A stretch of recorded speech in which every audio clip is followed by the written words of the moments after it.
Guys কেনে খবৰ? আজি বহুত দিনৰ মূৰত আপোনালোকক লগ পাইছোঁ। বহুত দিন হ'ল ফুৰিবলৈ যাম বুলি ওলাইছোঁ।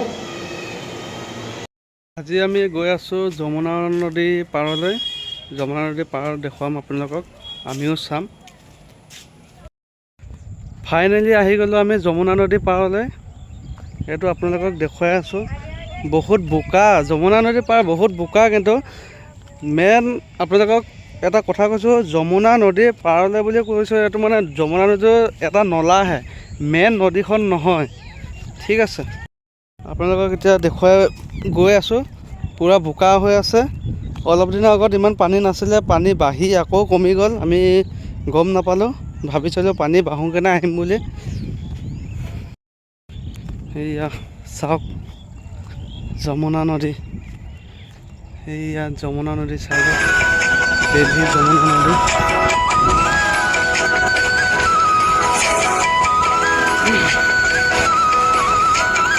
বোকা নাই, আহি থাকা।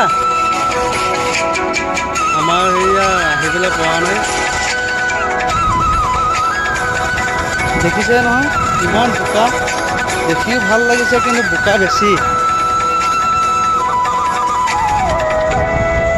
দিল্লী যমুনা নদী পাৰ, মানে মেইন যমুনা নদীখন নহয়, এইখন মানে আপোনাৰ যমুনা নদীখন এটা নলা মানে ফাটি আহিছে, আকৌ গৈ আপোনাৰ যমুনা নদীত আকৌ লগ হৈছেগৈ। কাউৰী আছে। আমাৰ অসমত কাউৰী আজিকালি পাবলৈ নাই, কিন্তু ইয়াত কাউৰী ঢেৰ আছে।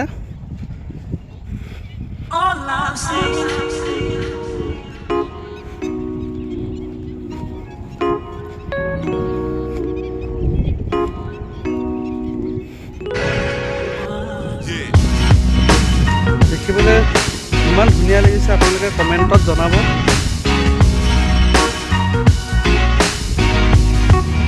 আমি এতিয়া যমুনা নদী এয়া মাজত আছোঁ। এইপিনে পানী, এইপিনে পানী। আমি এতিয়া সেয়া এটা দ্বীপৰ মাজত আছোঁ।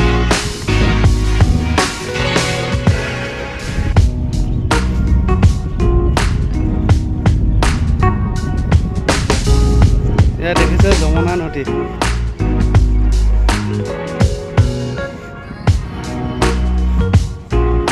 দেখিছে এয়া পানী, এইখনে হৈছে দিল্লী যমুনা নদী।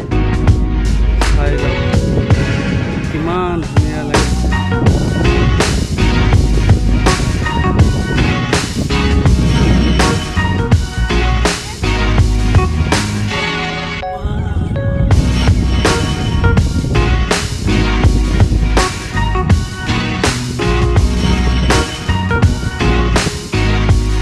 দেখিছে নহয় যমুনা নদী চাই মেলি কেনেকৈ আহি আছে। এয়া গোটেই বোকা গছকি আহিছে। এতিয়া এয়া